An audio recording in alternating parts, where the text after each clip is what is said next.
Councillor Collins, I think we're ready for you to begin when you're ready to begin. Fine. Yep. Well, good afternoon, everybody, and welcome to this meeting of the North West London Jhosc.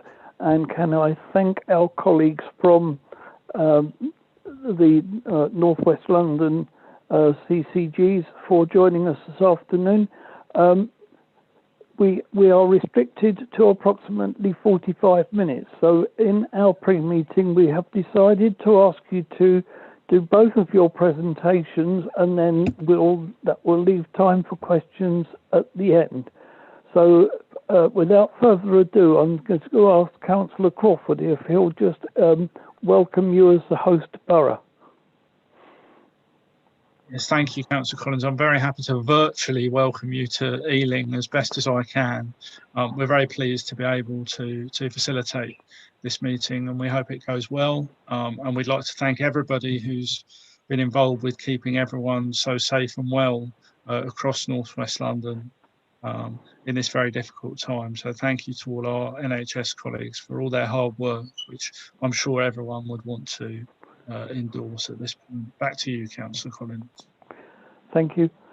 So may I begin by wishing everybody a safe and peaceful new year, and wish you all the best for 2021, that a grim today may lead to a brighter tomorrow. For the purposes of the meeting, to save going round and round the houses to ask people to introduce themselves, what I've agreed is that when people speak, that they introduce themselves at the point of them speaking. So I'm going to do a tiny bit of housekeeping at the beginning because legally I have to, and then that will give us the time to hear what people have said. May I also take this opportunity of welcoming people who are joining us live, and hope that you will get some pleasure from the meeting, if pleasure is the right word at this awful time in our lives. So my piece of housekeeping, first, may I just ask whether there are any apologies for absence?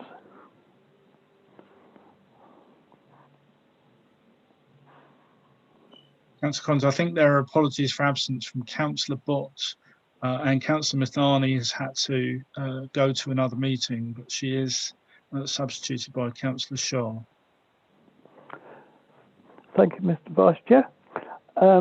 And the other boring bit that I have to do, but I'll have to do this legally, otherwise we can't go on, is there any members that have any declarations of interest, please? Councillor Shaith wants to make a declaration of interest. Go on, Councillor Shaith. Thank you, Chair, and Happy New Year to you all. Yes, so the declaration is that I'm the lead governor of Central and Northwest London NHS Foundation Trust. Thank you. Thank you. And this is a bit more difficult, but I'll have to do it. In the room, is there anybody else that needs to declare any declarations of interest?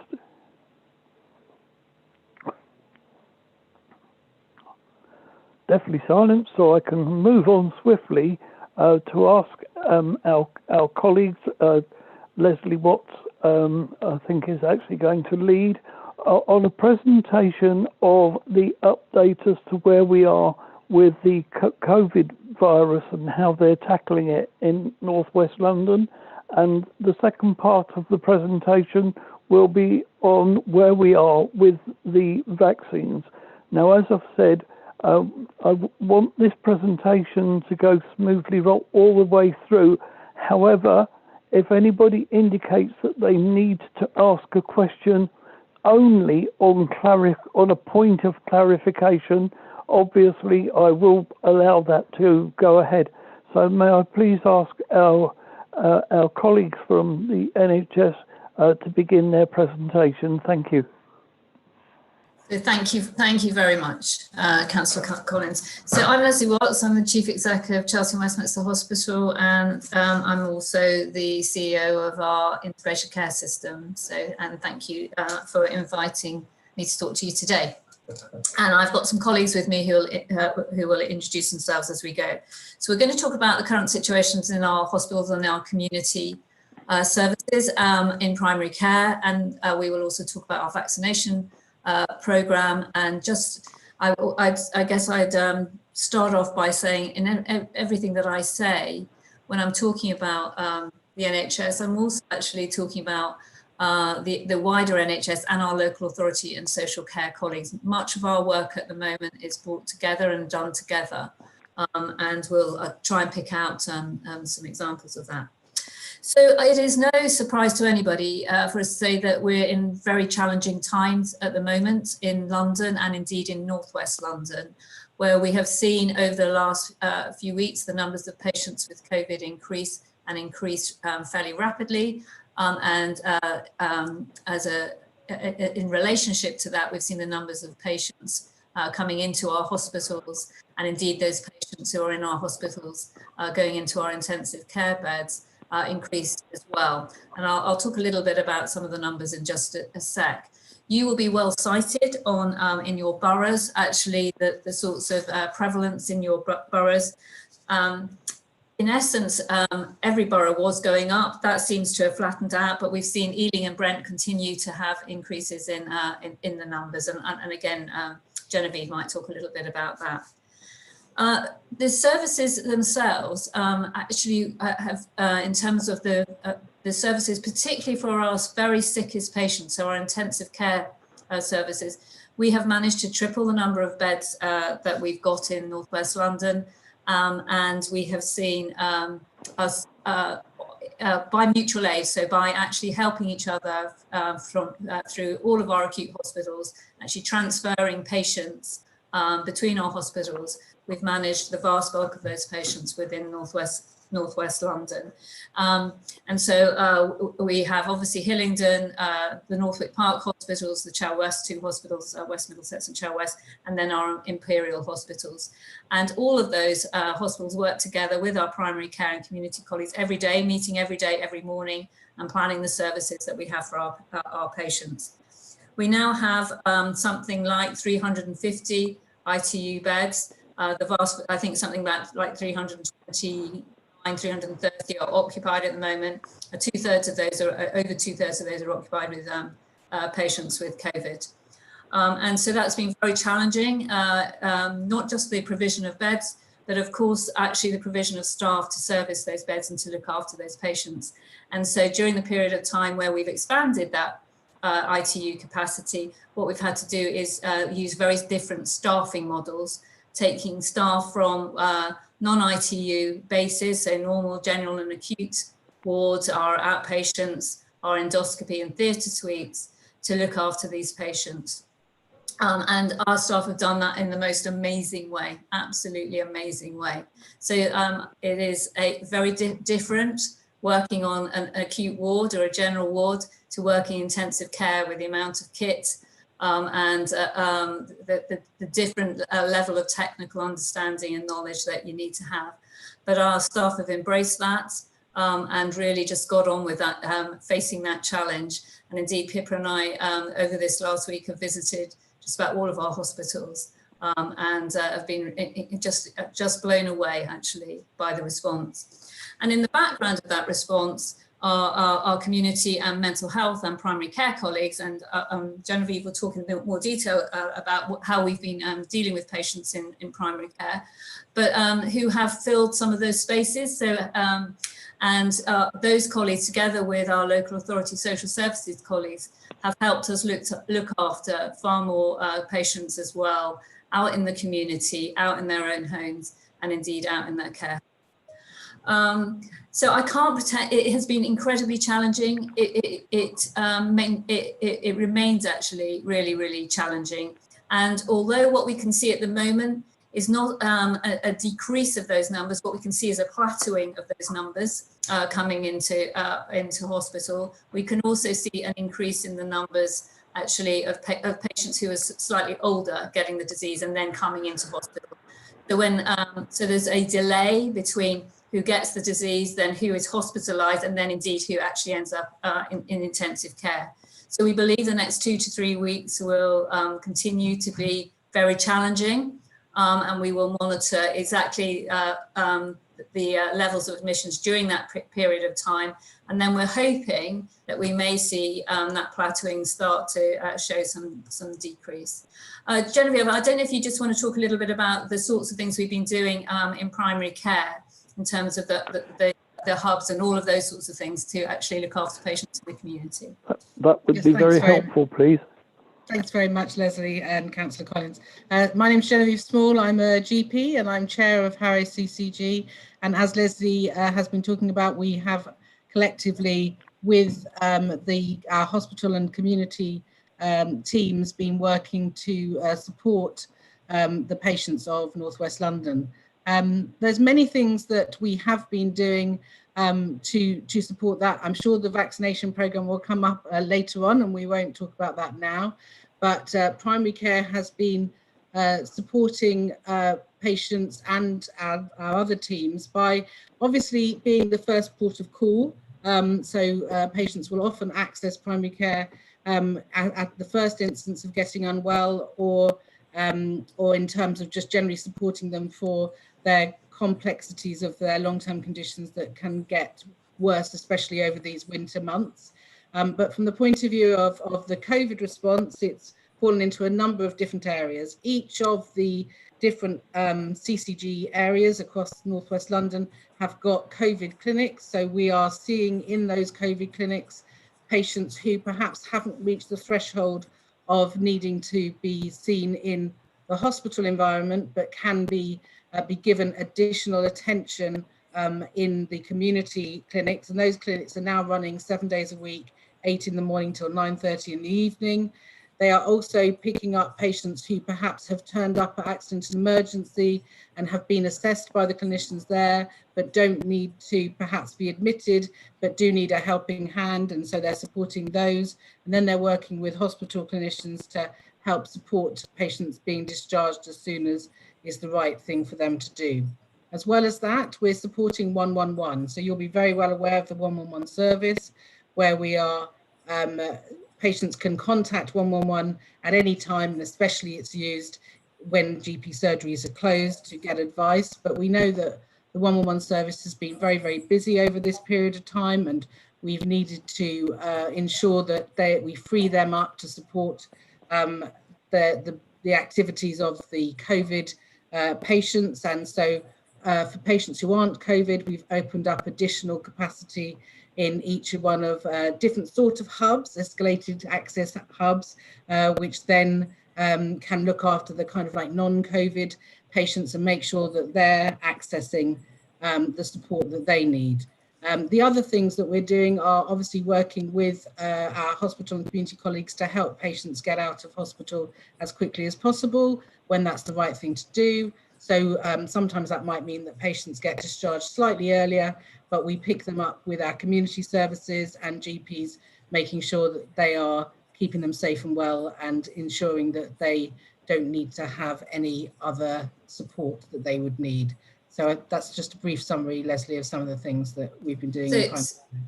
So thank you very much. I should have started off by saying, actually, I don't know if you wanted numbers, but we've got something at like 1,500 patients in hospital at the moment with COVID, and about 20-25% of those are needing serious help with their breathing, either in intensive care or on some of our very specialist wards.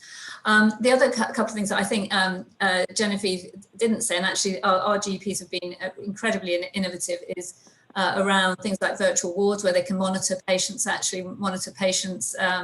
oxygen levels actually and saturation actually remotely, and then we can intervene if we need to. It's been a way of us monitoring patients outside the hospital doors and us working together between primary and secondary care. And that sort of approach has meant that actually it has helped us absolutely cope with the numbers of patients that we've got in hospital. Our community and mental health colleagues, again, have looked after far more complex patients than we would normally expect them to do, and have absolutely risen to that challenge, as have actually our local authority social services colleagues. Again, have really gone that extra mile to make sure that we're only got patients in hospital that we really need to get in hospital.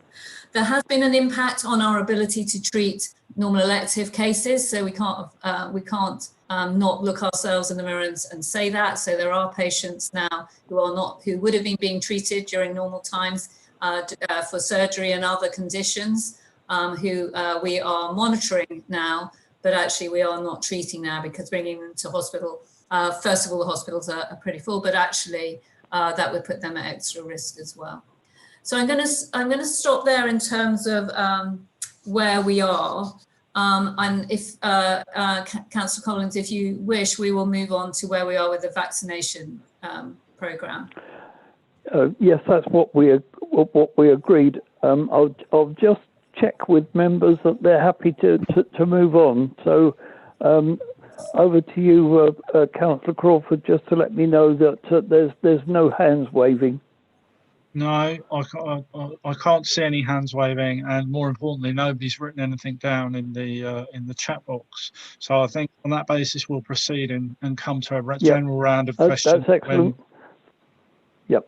Thank Councillor you. Crawford. That's helpful.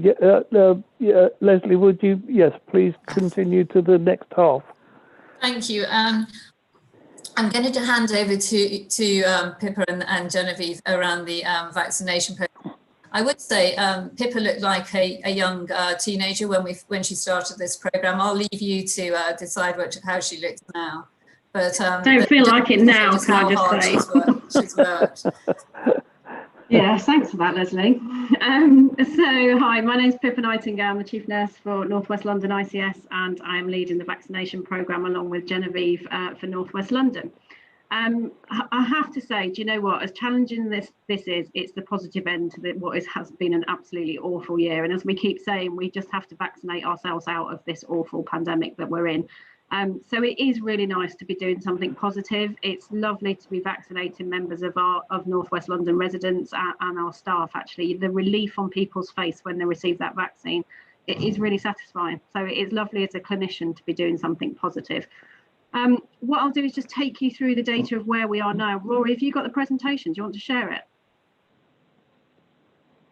Do you want to share it on screen? Oh, Rory's on mute. Anna, we might need to enable people to share screens. I don't know if we can. Okay, don't worry. If not, I can just talk you through it.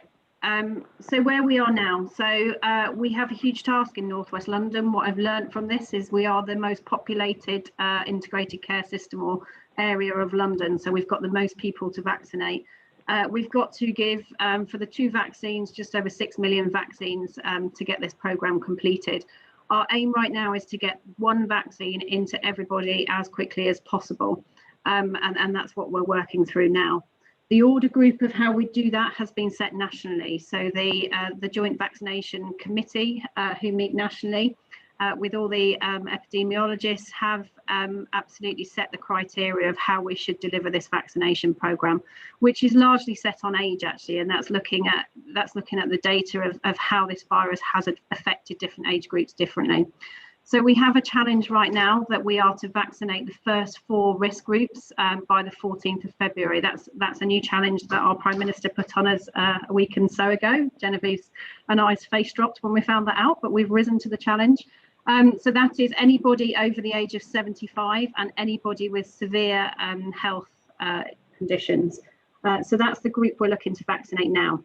So we're actually progressing very well with our over 80-year-olds, and we are coming to the close of finishing them. We are now progressing with our care homes. So it took us a while to get into care homes, and that's because we needed to wait for the second vaccine. We needed to wait for the AstraZeneca vaccine, which is much easier to transport.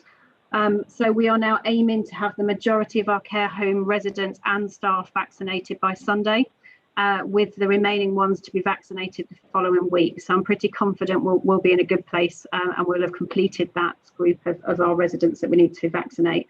We will then move on to what is slightly more challenging, but we're absolutely committed to doing it, is our housebound.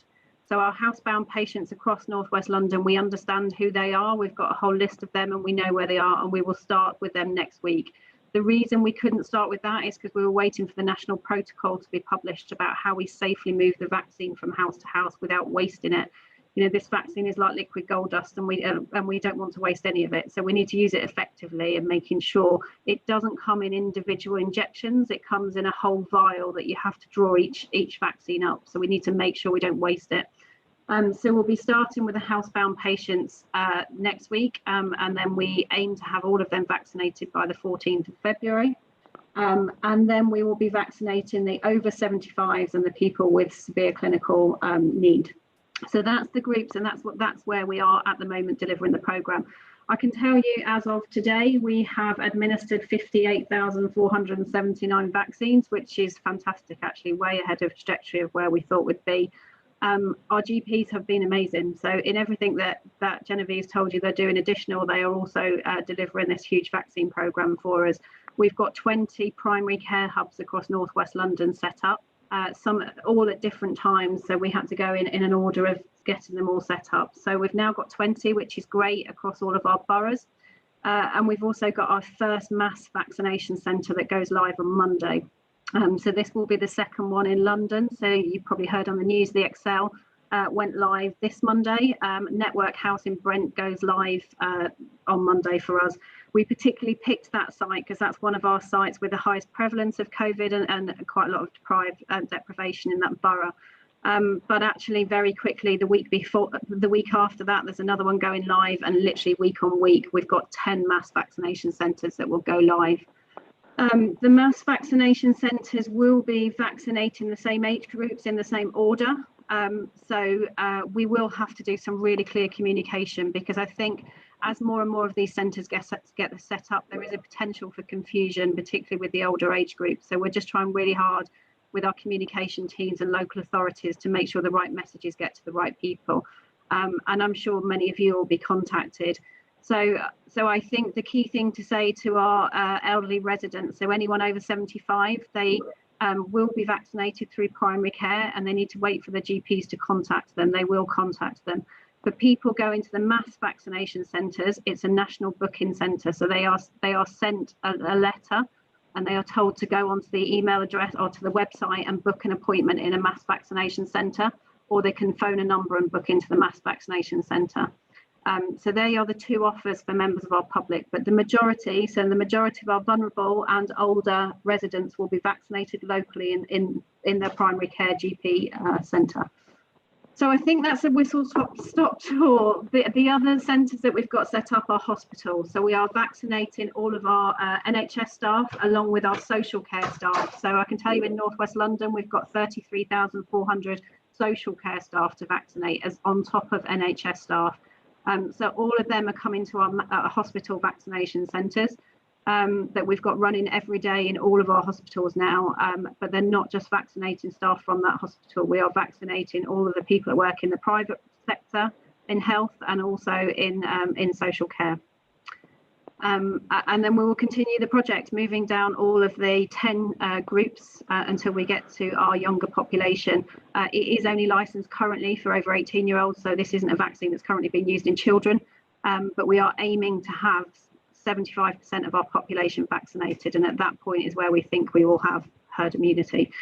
The key thing that we all need to be mindful of and keep repeating the good public health messages is that even when people have been vaccinated, they need to stick to the measures of social distancing, wearing a mask, washing hands, because even if they have protection, it doesn't stop them carrying the virus. So we just need to be mindful of that. There is some concern from Public Health England that members of the public will relax the measures that they're taking once they've been vaccinated, and we need to really all hold people to that. We've got a responsibility to protect the whole of our population, so we all need to stick to them measures. I'm happy for Genevieve and I to take any questions. Just before I ask Councillor, because we've got questions lined up, on the very, very last point that you made, I wonder if colleagues would just allow me to do a follow-up on that. If I was a cynic, and I'm not-ish, I would ask, well, so what? But the whole truth of the matter is that I think Joe Public out there is getting a bit lax on the whole thing anyway. Can I ask what steps you're taking to ensure that the message is got across loud and clear on the very point, your last point, which is a really, really deep and meaningful point about just because you've walked out with a little mark on your arm, that doesn't mean you drop your guard. Absolutely. Yeah, so we've done some work. That you might want to use that as your slogan. Yes, it's a good slogan, actually. So we have done, local authority have been fantastic. What I would say is this is a great example of health, social care, local authority coming together to deliver, what is actually our only way out of this. But local authority have been very engaged with us and very, very supportive of the mass vaccination sites going live in their areas. We've been working with the directors of public health for two reasons, actually. One of them is to try and get into some of our more deprived and some of our more ethnic communities to try and do the myth busting of fear of vaccination. So that is already happening, and we've got a programme running in our areas where we know what we've done is looked at the data of communities that have a very poor uptake with childhood immunisations and also with flu vaccination, and we've done some targeted work with them communities. And then what we're also doing through the Director of Public Health and local authority is really trying to get these public health messages across loud and clear. I do get that the public are becoming bored of this. They really are, aren't we all? But we've got to keep going at this for another 6 months to get ourselves out of it. So, and the end of it will be harder than the start of it, as we've all seen. Locking down our community in wave 1 was much easier than wave 2. So we just need to all of us keep reiterating their messages.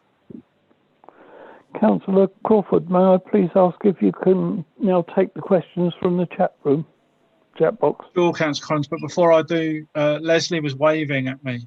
Yeah, I think just to add to that, actually, I think it was a very good point that you made, and we do tell every patient as we give the vaccination exactly that actually they still do need to take all the measures that we've just described. But I think Pippa and the comms team of all the mass vaccination centres will be putting up posters that explain that as well, that say we still do need to take all of the isolating measures of keeping apart, wearing a mask, washing hands. So we will ensure that goes on. But I reiterate Pippa's words, which is thank you very much for the support actually that you've given us in communicating to our communities about how important those measures are. Thank you. Okay, so we have some questions that we'd agreed on previously, and questions from Councillor Shaith. So I've got Councillor Richardson, Councillor Saunders, Councillor Onagi and Councillor Shaith. So I'm going to start with Councillor Richardson, who needs to come off mute. Yes, yeah. I am off mute, thank you. Okay, Councillor Richardson from Hammersmith and Fulham. My first question, it's very good that we have now figures about how many people are being vaccinated. It's said in the Local Government Chronicle that we will have granular local data. When would that be available? So we'd be able to see, for instance, how many people are being vaccinated in Hammersmith and Fulham. So we'll be able to get a good idea about our, if we've got any refusers. That's a very good question. The question I keep asking myself as well. So all of the data is being put into a system called the Foundry, which is a data that's used at senior levels within the NHS. It's a fantastic data system, but it's hard to get data out. So that data is just starting to filter down to us. So I'm sure we can start to get it to you, but that is exactly what we need, is borough level, or even more granular than borough level actually, so we can start to look at communities that are not coming forward for the vaccine. And Genevieve and I do constantly asking for that sort of data, but it's not quite there yet. Thank you. Thank you very much. Councillor Crawford, shall I go ahead and ask the rest of my questions now? Yeah, within reason, Councillor Richardson. Yeah, okay. a couple more to begin with. Okay. Thank you. 2 more. Okay. The next question is about the assurance that the rollout will continue at the pace required, given the government's handling of the crisis has been fragmented and disjointed. So is there any involvement of large pharmaceuticals or support by the military? And what's the logistical arrangement with the Nightingale Centre? Is that going to be a vaccination hub? Is that too many questions squished in together? No, it's all one. That's fine. So the Nightingale is a vaccination hub. It went live on Monday. Leslie and I visited on Monday, actually. So that is a large vaccination hub that will be used for the south of the river. It's very similar to the one we're opening on Monday. The scale is driven by two things. It's driven by the availability of the vaccine and the clinicians. So all of what we've described today needs clinicians, and we are all working at extremely stretched measures right now, but actually that hasn't stopped the delivery of the vaccine. We are all completely committed that as hard as this is, we need to get this done.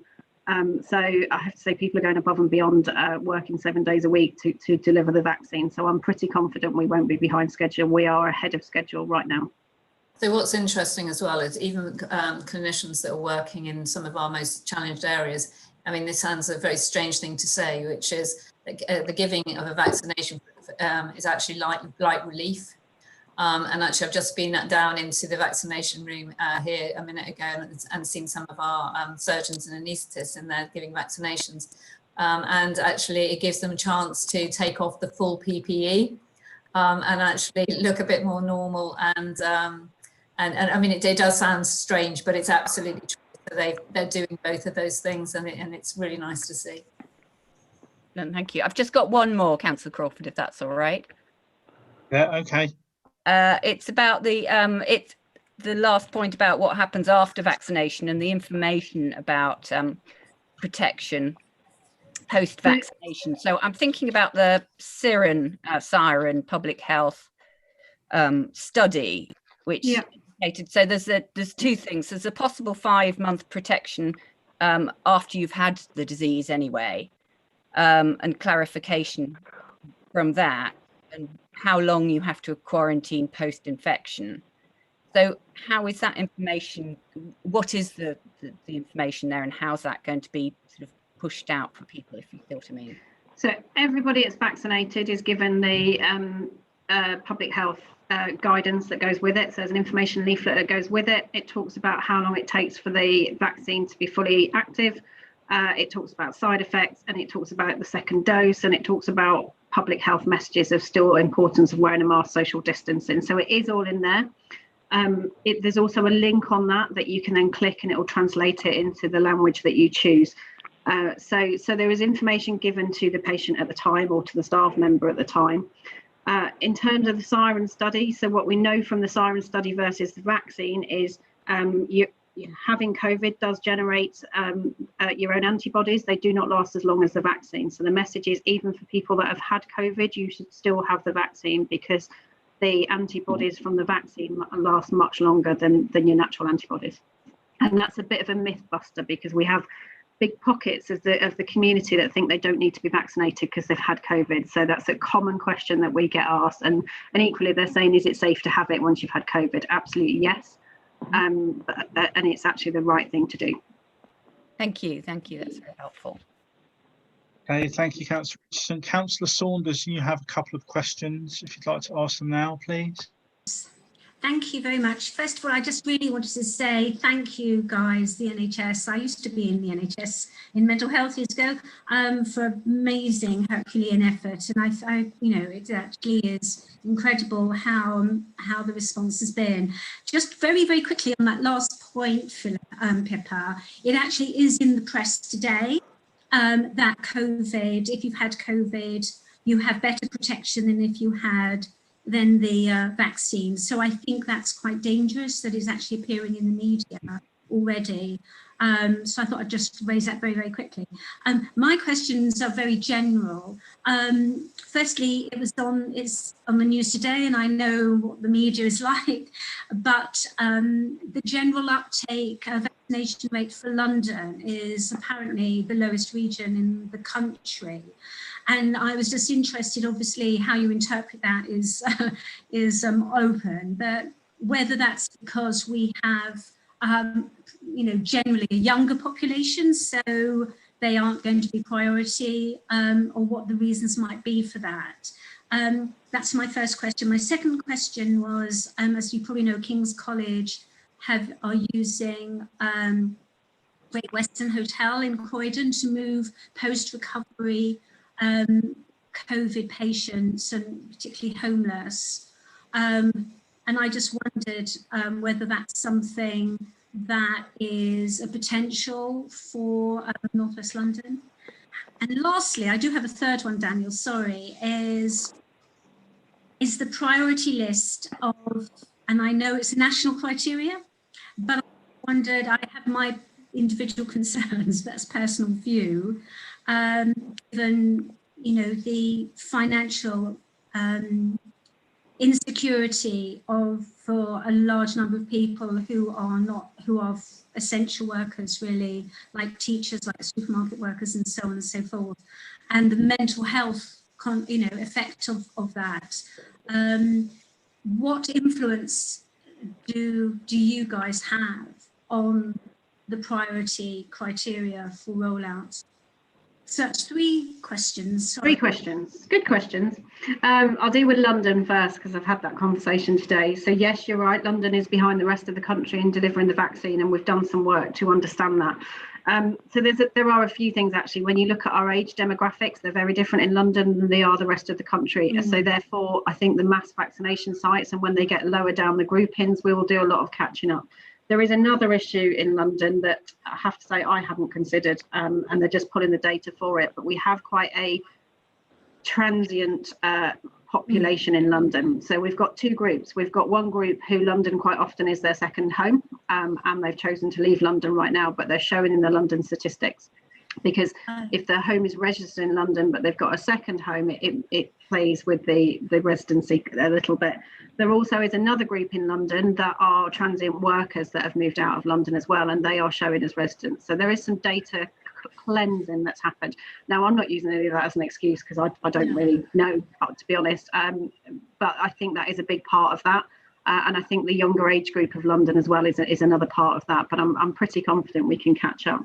In terms of the hotel, so we are not planning at the moment in North West London to use a hotel. It comes with challenges. So we've had some experience with hotels before. We did it in wave 1, and that was the right thing to do when we were isolating people at Heathrow when they came into the country. What hotels are challenging is you don't have visibility of the patients, and many of these will be older, frail patients, and it's not a safe environment. It takes a lot of effort to look after someone in that environment. So it's not something we're doing. We would use beds that we've got in our estates before we did that, and that's the approach we've taken in North West London.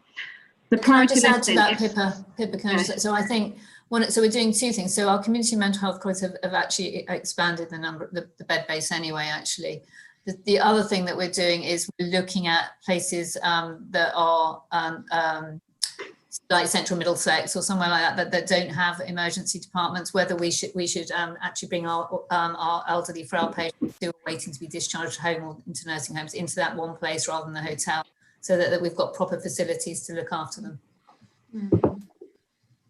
Okay, thank you. The priority grouping, if Genevieve and I had to say in it, I'm not sure it would be a better world, but no, we don't. So what I would say is there is some very stark statistics that come out of that group. So you have to vaccinate 64 people to prevent 1 care home death. You have to vaccinate 184 people over the age of 80 to prevent 1 death. And that is where the science is driven from. And this is all about, it's doing 2 things. It's protecting a population, but it is also trying to make the NHS a manageable resource right now and prevent the number of patients we've got in our critical care beds and in our hospital beds. And there is definitely some stark evidence of the benefit you giving it to an older age group versus the number of hospital admissions. So that's why the decision has been taken. The best thing we can do rather than debate these groups is get this vaccine out as quickly as possible to all the groups. Quite frankly, we could debate it until the cows come home. We just need to get on and deliver it to the groups. Could I just ask a follow-up question from the chair, if I may, and it's a quick one, which hopefully will have a yes or no answer. There's been some disturbing things on the news this week about people being taken from hospital and put into care homes. Is that happening in North West London? And if it is, what medical support is there for the people that were transferred? So in terms of, so patients are only tracked in Northwest London. I do most of the discharge meetings myself at the moment, actually. So are only transferred to care homes on very strict criteria. So post-COVID, it's generally 14 days post their positive COVID swab. And actually arrangements, so the arrangements around either nursing or residential home, or indeed residential home with district nursing, community nursing, and indeed general practice is part of the discharge plan for all of those patients, and included in those decisions and in that discussion, actually, in all of those discharge discussions for complex patients are our social workers.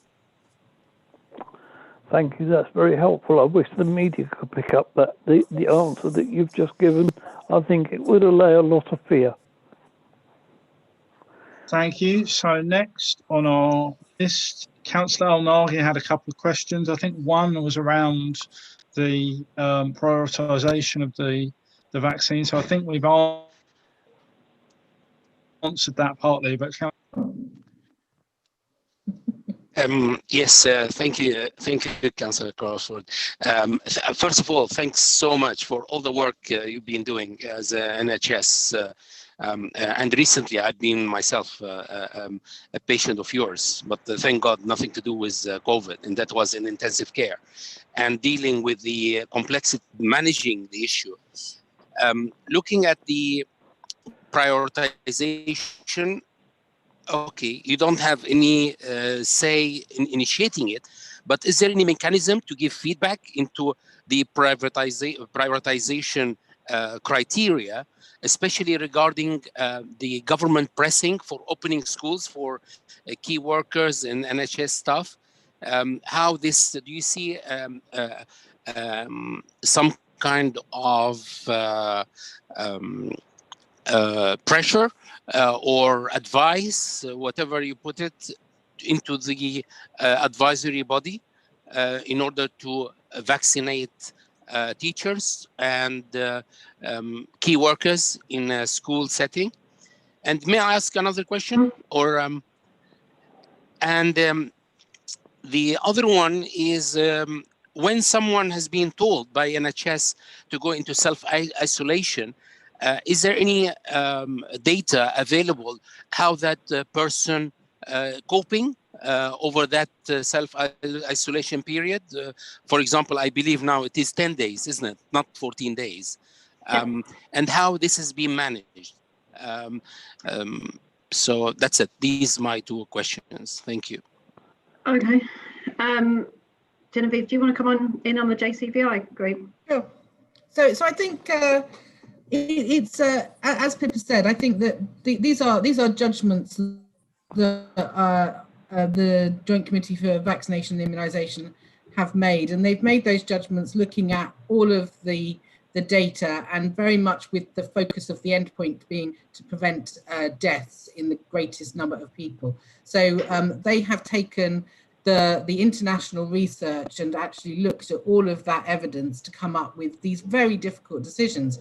These are decisions that none of us would ever really want to have to sit on and make as a judgment. So I completely understand that there are a number of groups that we would gladly vaccinate. And speaking as a GP, at the end of the day, I'm very used to thinking about the patient who's directly in front of me at any one time. But this is a situation where we have to actually look at the greater good. So from the point of view of preventing deaths, it is quite appropriate that we stick to the JCVI's criteria. And we know that teachers and all of our key workers, including our prison officers and our police, are all vital to the way that the service is run, but the focus is actually on maintaining NHS services and reducing deaths. So we can absolutely, as clinicians, always make representations to the JCVI, but we also have to appreciate that we all have our part to play in this, and their part is making these difficult decisions. So I would say that we have to allow the experts to make those, and actually not spend too much time, as Pippa said, debating the order and get on and do the work.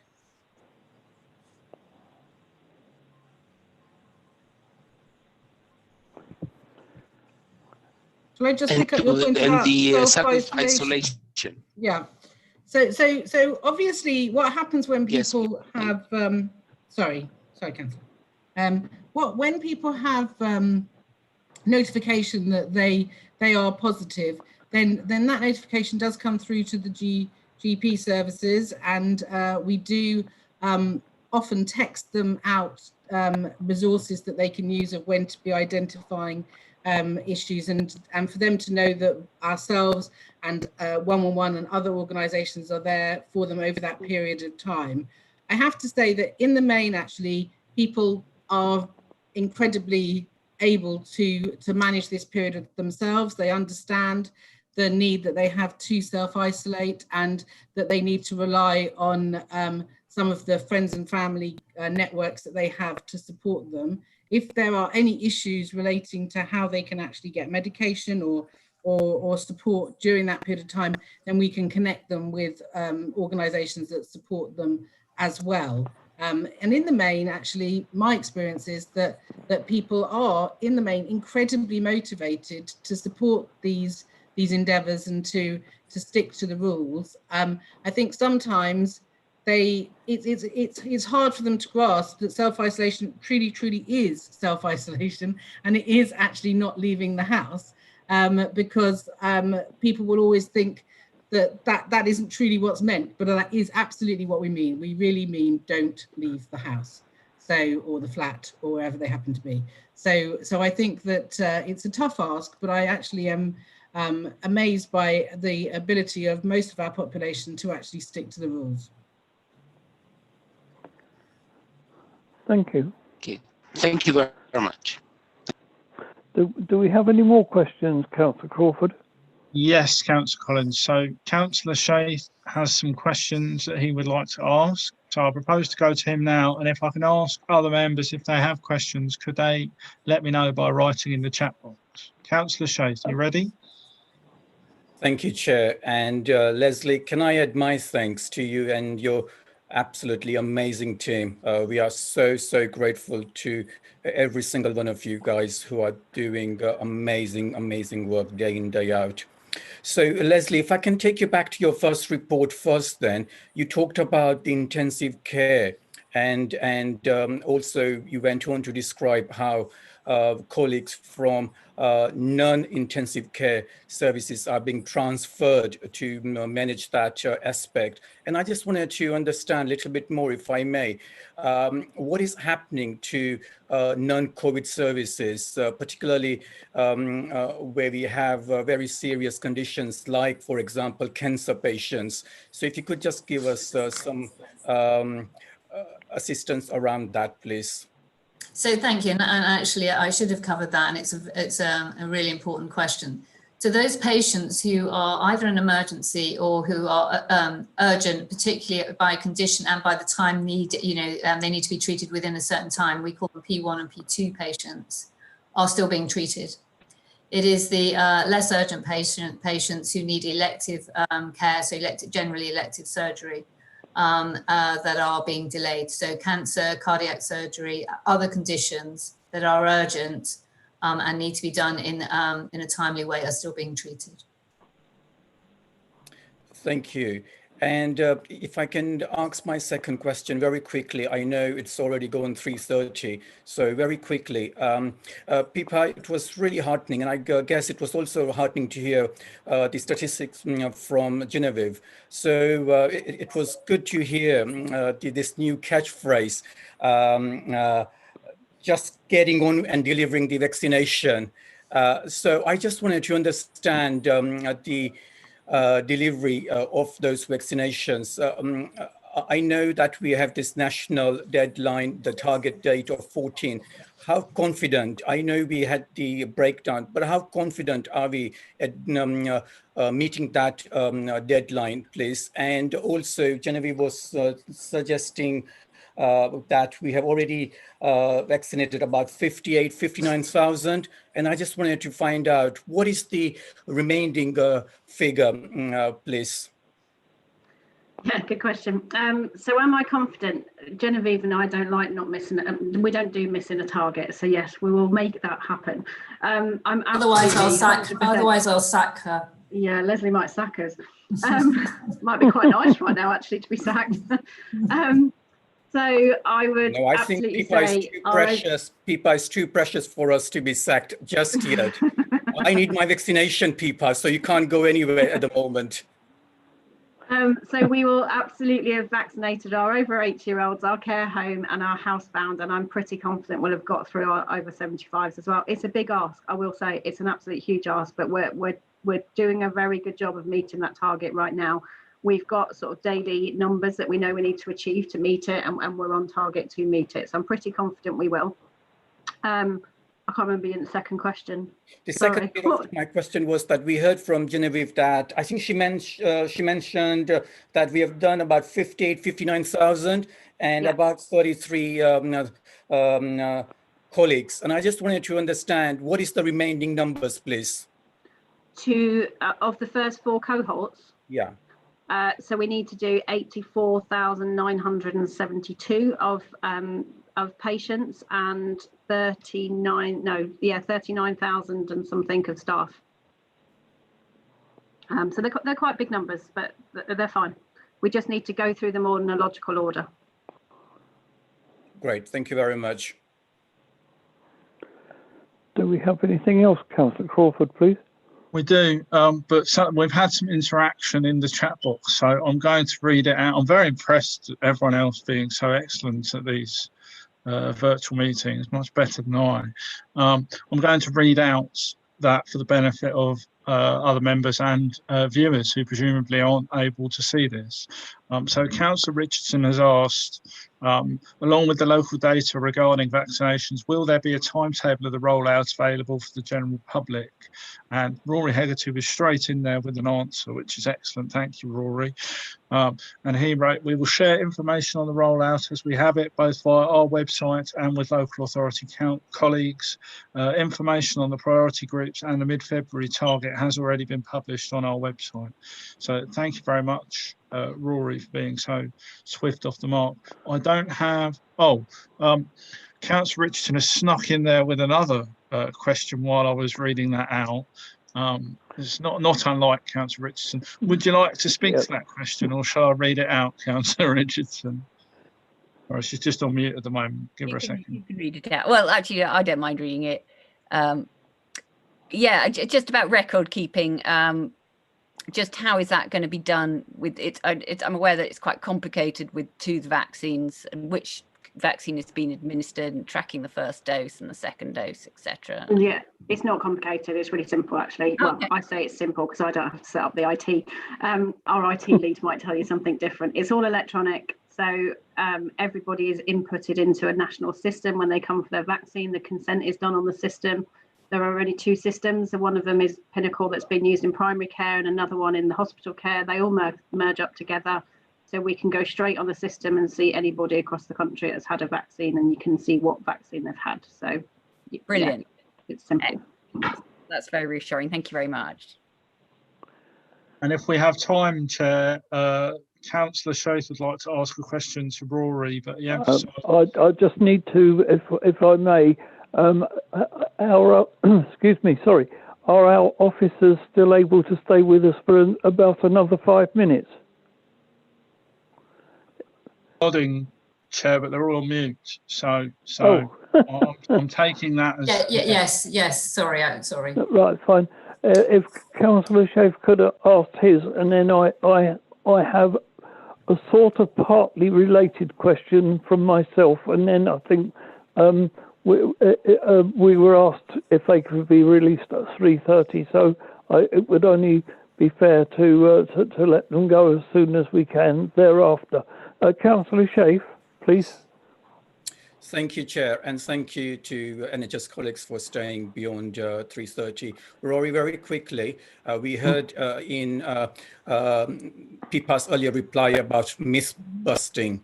I just wanted to find out what work are we doing around engagement and communication around all this mismessaging that is being circulated on social media and elsewhere.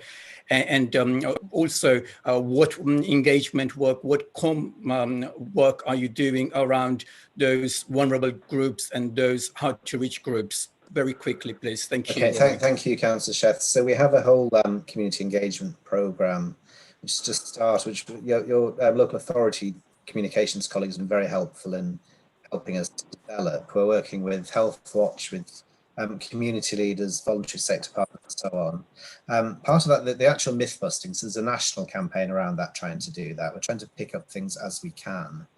And we're working really with community leaders, community influencers, people who have networks in the community, getting them to talk to their communities. We're also producing short films and so on with clinicians, which we can share on social media. And we have a specific, within our community engagement programme around the vaccine, we will be targeting a number of different groups in the communities, particularly those who are disproportionately affected by COVID. We will be going out and talking to those groups, or probably talking to them virtually like this actually. We have on the provisionally on the 27th of this month, we have a meeting specifically around vaccination where we'll invite a lot of these groups along to ask questions around the vaccination. We'll talk to them then. So there is a big campaign planned and there's a number of people involved in that, as I say, including each of our local authorities. Thank you, Rory. Councillor Collins, back to you. Yeah, but my final question on this before I do my thanks. In view of the amount of sort of discourse that you've had on having to deal with a real swathe of pandemic since the beginning of December, which doesn't seem to be going to get any better anytime soon. Has this impeded in any way your work towards a single CCG on April the 1st, or indeed the formation of the local committees? That's definitely a Leslie question, that is. It's a no from me. So you're still on track? Yes. Right, that's fine. Well, on behalf of my colleagues, can I thank you all very much indeed, Rory, Pippa, Genevieve, and of course Leslie. First of all, for coming to present to us this afternoon. Secondly, for being so forthright and in answering the questions. And thirdly, and most importantly, for not outstaying your welcome, because you would never do that, but for staying over the time that I was asked to curtail this part of the meeting.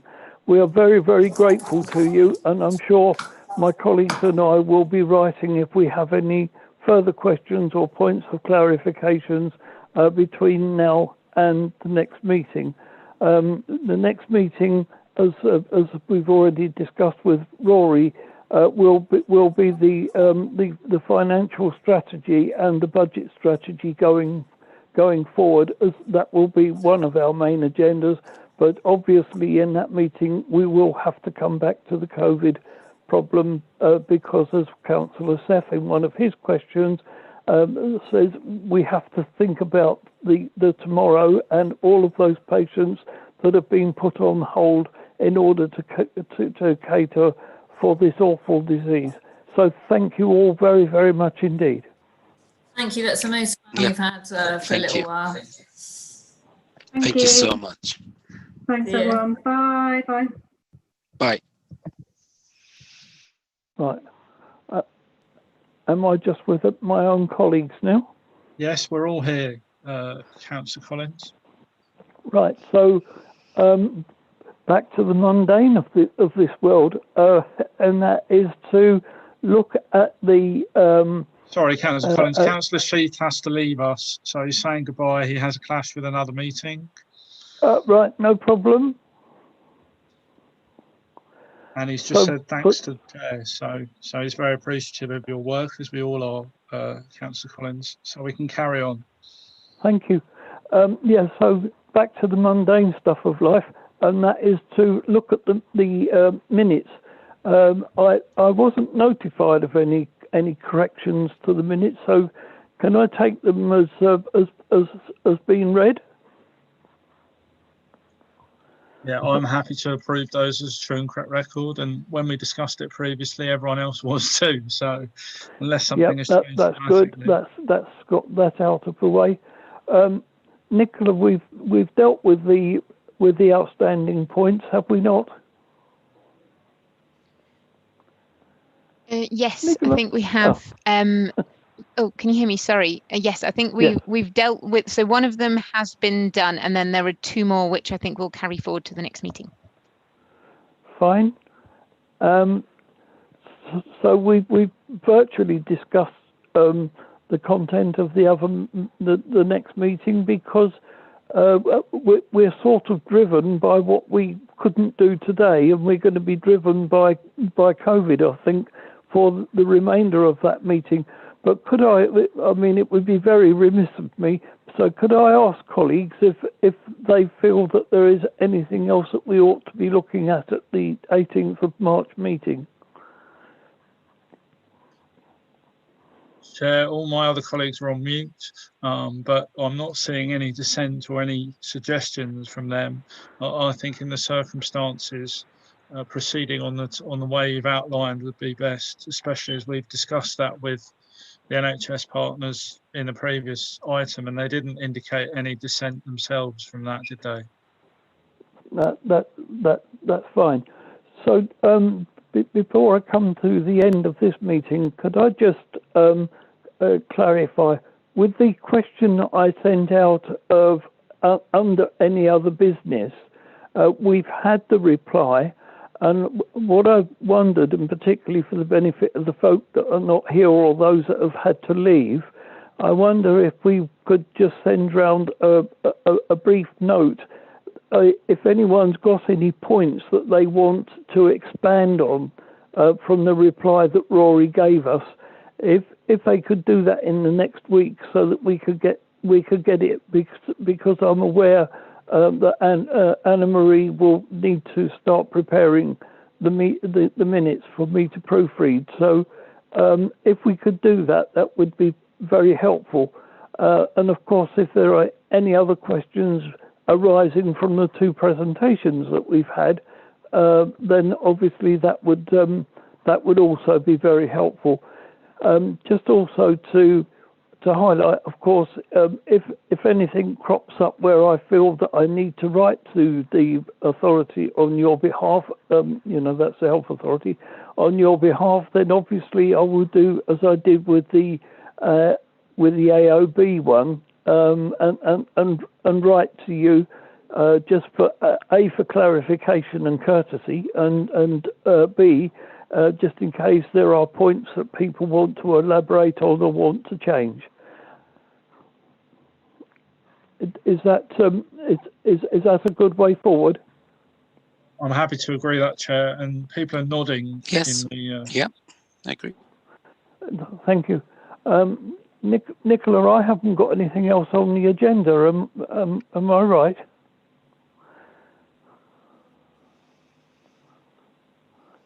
Nicola's on mute. Yes, sorry. Sorry, Nicola. Yeah. Sorry. Yes, it's just the date of the next meeting to confirm. Yes, which is the 18th of March. Yes. I think it virtually follows the same time, doesn't it? 2 till 3 and then 3 till 5.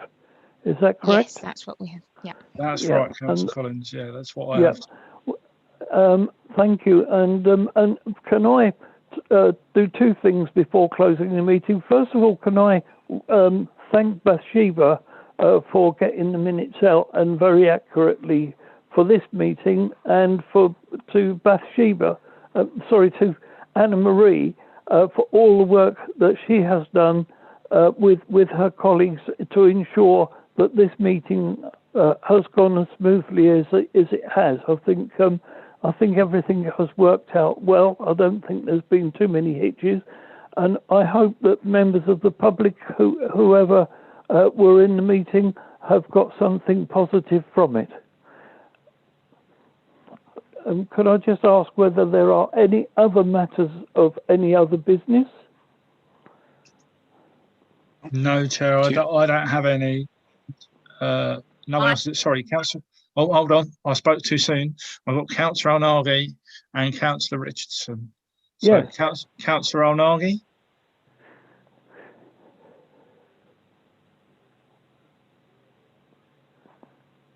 No, sorry. I said thank you. I'm okay, all right. Thanks. Okay, but I think Councillor Richardson definitely did.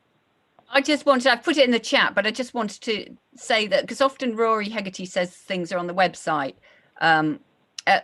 Could we share as a group? And it was really useful today at the meeting to have that information that one of the councillors had from the London Government Chronicle. Could we share information as a group as it comes, as we come across it, about the vaccination rollout and figures and things?